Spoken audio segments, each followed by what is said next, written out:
भारत के कई राज्यों में इन दिनों तेज बारिश हो रही है, जिस वजह से कई जगहों पर लैंडस्लाइडिंग जैसी समस्या भी देखी जा रही है, जिससे लोगों की जान माल का नुकसान भी हो रहा है। हाल ही में महाराष्ट्र में जिस तरह की खबरें सामने आई, उसके बाद रविवार को हिमाचल के किन्नौर से भी कुछ ऐसी ही वीडियो सामने है, जिसमें बड़ी संख्या में लोग लैंडस्लाइडिंग की वजह से प्रभावित हुए हैं। आखिर क्या वजह है लैंडस्लाइडिंग की, क्यों होती है? क्या मानसून के दौरान ऐसी जगहों पर जाना सबसे ज्यादा खतरनाक होता है? और देश में केदारनाथ आपदा के बाद क्या सरकार ने इस मामले में कुछ किया?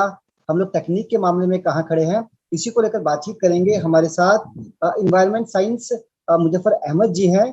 सर, स्वागत है आपका पंजाब केसरी ग्रुप में। नमस्कार जी। जैसा नमस्कार।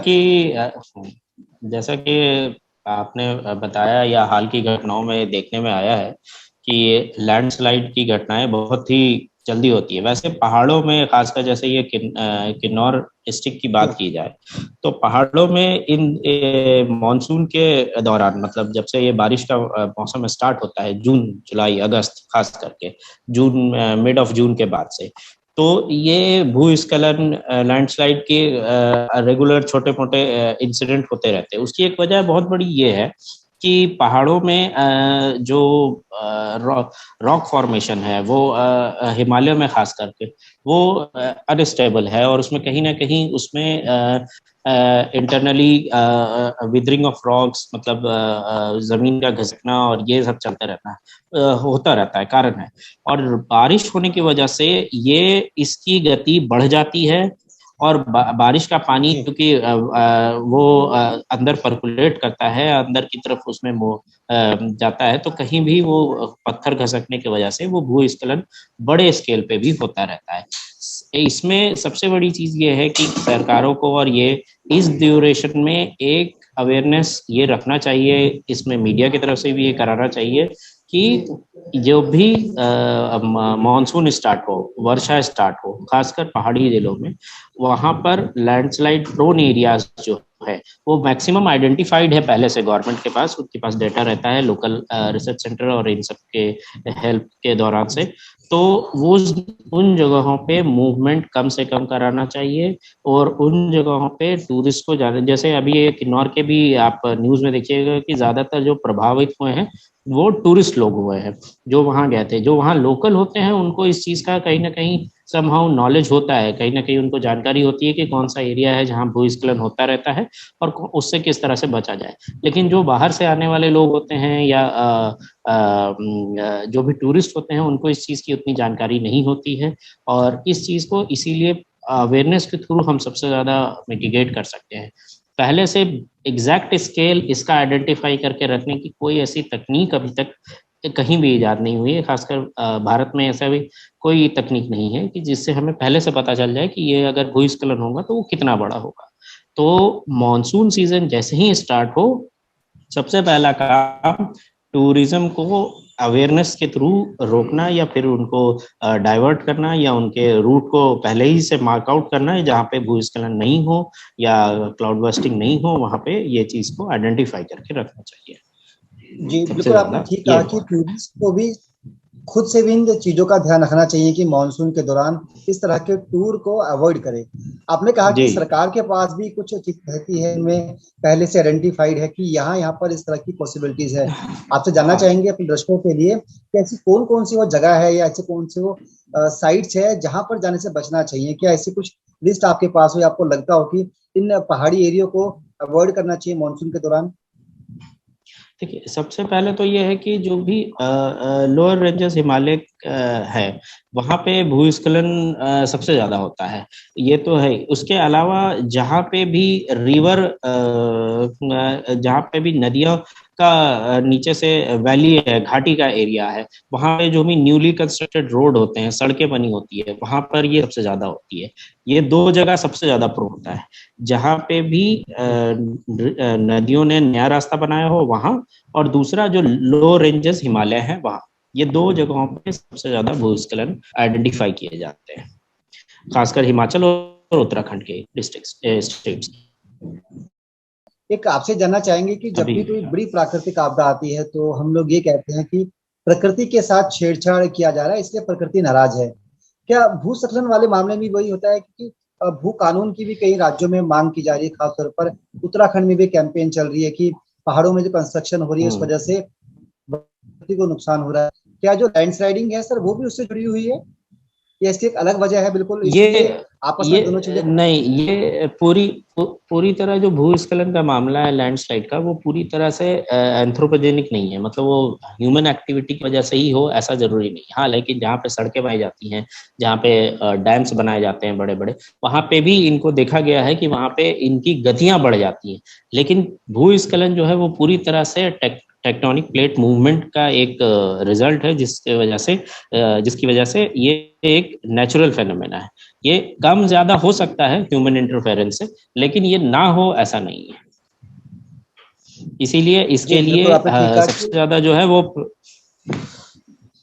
पुराने आंकड़े और पहले के मौजूद डेटा पे ही हमें इसका अवेयरनेस के लिए ही लोगों को अप्रोच करना चाहिए सबसे ज्यादा। जी सर, एक जानकारी चाहिए थी कि अगर लैंड स्लाइडिंग कहीं पर हो रही है और उस लैंड स्लाइडिंग में कोई फंस जाए, तो क्या कोई रास्ता है खुद को सेव करने का? क्योंकि साइंस कहती है जब भूकंप आए तो अगर आप ये सब चीजें करते हैं तो कुछ हद तक आप बच सकते हैं। क्या इस वाली सिचुएशन में कुछ टूल्स या ऐसी कोई टेक्निक, ऐसा कोई तरीका खुद को बचा सकें? देखिए, ऐसे तो डिजास्टर मैनेजमेंट अथॉरिटी की बहुत सारी टेक्निक है, उसको अगर फॉलो किया जाए तो बेशक आपदा के इसमें से बचा जा सकता है, उसमें कोई दो राय नहीं है। लेकिन अगर ऑल ऑफ ए सडन जी कुछ आए तो बेसिक एक जो रूल फॉलो करना चाहिए, जो हमारा भी एक्सपीरियंस है या लोकल बहुत सारी जो एजेंसीज जो इसके लिए काम कर रही है, कि हमें वहाँ के जो नेटिव्स हैं उनके कांटेक्ट में आने की कोशिश करनी चाहिए, या वो जो भी मेथड फॉलो करते हैं बचने का इससे, उसको फॉलो करना चाहिए। ये बहुत बेसिक है। अगर केदारनाथ की जो त्रासदी हुई थी वो भी आप याद करें, तो वहां पे भी ये था कि लोगों को पता ही नहीं था, जबकि वहां के लोकल लोगों को इतना इम्पैक्ट पड़ा था बहुत ज्यादा उस पर, लेकिन वो उस तरह से अफेक्ट नहीं हुए थे जितना कि बाहर से आए हुए लोग या टूरिस्ट वाले लोगों को अफेक्ट पड़ा था। तो हमें सबसे पहले कोशिश यही करनी चाहिए कि जो भी लोकल वहाँ के नेटिव लोग हैं या उनकी जो बचने की तकनीक है, वहाँ पे हम उसी को अपनाने की कोशिश करें।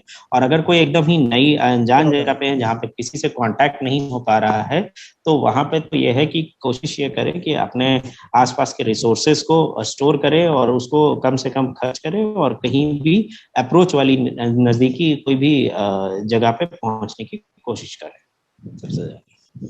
क्योंकि देखा ही जा रहा है जी कि लोग अब पहाड़ों पर हाइट से हाइट पर जाने के लिए बड़ा एक एडवांस मानते हैं इसको, के चक्कर में लोग बिल्कुल। ऊपर भी कर रहे हैं। आप, क्योंकि आप इस फील्ड में काम करते हैं, आपका एक्सपीरियंस क्या कहता है कि सरकार वहां पर कहीं ना कहीं अभी पीछे है, या सरकार की नजर नहीं है इन पॉइंट्स पर? नहीं, सरकार की नजर तो बिल्कुल है, ऐसा नहीं है कि सरकार की नजर नहीं है, लेकिन पॉलिसी जी इंप्लीमेंटेशन में कहीं ना कहीं थोड़ी बहुत कमियां हैं। मेरा ये मानना है इस मामले में। अगर पॉलिसी इंप्लीमेंटेशन ठीक से फॉलो होगा, बहुत सारे ऐसे रूल है जो उसको कि फॉलो, जो कि अभी भी मौजूद है टूल्स सरकार के पास, जिसको सिर्फ अगर प्रॉपरली इम्प्लीमेंट ही कर दिया जाए हर एरिया में, तो इन सब चीजों से हमें इन सब चीजों से बचा जा सकता है। जैसे बहुत सारा है कि बहुत ज्यादा आप क्रॉस द मतलब रोड डेवलपमेंट करने के लिए आप उन्हीं एरियाज को चुनिए जहाँ पे प्रोन नहीं हो, अर्थक्वेक प्रोन नहीं हो या लैंडस्लाइड प्रोन एरियाज नहीं हो। लेकिन फिर भी उसके बावजूद भी कई बार ये होता है कि प्रोजेक्ट्स वो पास हो जाते हैं जिसमें, क्योंकि अगर उसका अल्टरनेट खोजने जाएंगे तो उसमें एक्सपेंडिचर ज्यादा आता है, उसमें लेंथ ज्यादा बढ़ जाती है रोड की। तो उसको कट शॉर्ट करने के लिए थोड़ा सा ऐसा एरिया आइडेंटिफाई करते हैं जो कि साइड प्लोन है, अगर है तो उसको भी किस तरह से हम मिटिगेट कर सकते हैं या और क्या अल्टरनेटिव्स ले सकते हैं, इस पे ध्यान देना चाहिए। मेरे हिसाब से पॉलिसीज तो हैं, लेकिन उनकी इम्प्लीमेंटेशन की कमी है। तो जी, इम्प्लीमेंटेशन इम्प्लीमेंटेशन की कमी है। स्ट्रांग होगा एक तो ये चीज जी ठीक हो जाएगी। जी मुजफ्फर जी, एक चीज आपसे जानना चाहते हैं कि भारत में भी ऐसा कोई टूल नहीं है जो बता सके, एग्जैक्ट बता सके कि लैंडस्लाइडिंग होने वाली है। क्या यही बात पूरी दुनिया में लागू होती है? दुनिया में किसी नहीं, भी पूरी कंट्री दुनिया में में ऐसा नहीं नहीं ऐसा है, नहीं। फिर चाहे सैटेलाइट की मदद लेकर भी हम लोग फोकस करें तब भी हम इस पे कंट्रोल नहीं कर सकते?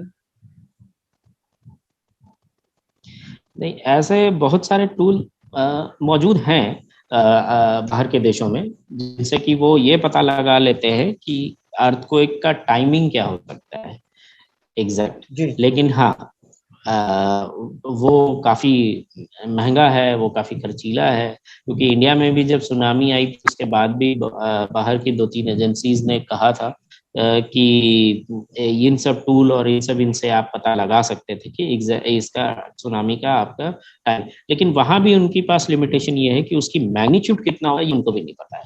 अगर मैग्नीट्यूड का पता होता तो जापान अपने आप को बहुत सारे अर्थक्वेक और लैंडस्लाइड से प्रोन कर चुका होता, लेकिन मैग्नीट्यूड का किसी को अभी भी पता लगाना संभव नहीं है। ऐसा कोई भी हमारे पास तकनीक नहीं है, ना ही बाहर के देशों में। जी बिल्कुल, बिल्कुल ठीक कहा आपने। एक सर आखिरी सवाल है कि लोग जाना चाहते हैं, क्योंकि कोरोना का जो पीरियड रहा उसके बाद कहीं ना कहीं लोग घर से बाहर भी निकलना चाहते थे। ऐसे में आपको क्या लगता है कि बेस्ट टाइम क्या है, अगर कोई ट्रैवल करना चाहता है, हिल्स एरिया में माउंटेन पे जाना चाहता है, तो किस टाइम जाए, खुद भी सेफ रहे, एंजॉय भी करे? Pre-monsoon era is the best in my opinion. Like that कि April May is the safest time, क्योंकि उस टाइम में वेदर भी फेवरेबल होता है। आउटसाइड जो भी लोग पहाड़ों में नहीं रहते हैं उनके लिए वो वेदर भी थोड़ा फिजिबल होता है अप्रैल मई में। उस टाइम पे कोई ऐसा क्राइसिस, मतलब कोई और प्रॉब्लम भी नहीं चल रही होती है जिस टाइम पे। तो April May is the suitable pre monsoon time, is suitable जब तक मानसून स्टार्ट नहीं हो जाए। जहाँ जून 15 क्रॉस कर गया उसके बाद से अवॉइड करना चाहिए इन सब एरियाज में अप टिल सितंबर 15 तक ट्रैवल करने से। जी बिल्कुल, आपने ठीक बताया कि मॉनसून में हो सके तो अवॉइड करें, नहीं तो जिस तरह के हादसे लगातार सामने आ रहे हैं ये आने जी वाले समय में और बढ़ भी सकते हैं, क्योंकि लैंडस्लाइडिंग की अ, घटना को हाँ रोकने के लिए भी ऐसा कोई मैकेनिज्म नहीं है जिस पर सरकार भी रोक लगा सके। तो ऐसे में अपनी और अपने परिवार की बिल्कुल। सुरक्षा के लिए अगर आप पहाड़ों पर घूमने जाए तो मॉनसून को करें। बहुत बहुत शुक्रिया सर अवॉइड इस करें। तमाम जानकारी के लिए, बातचीत के लिए। शुक्रिया। जी जी।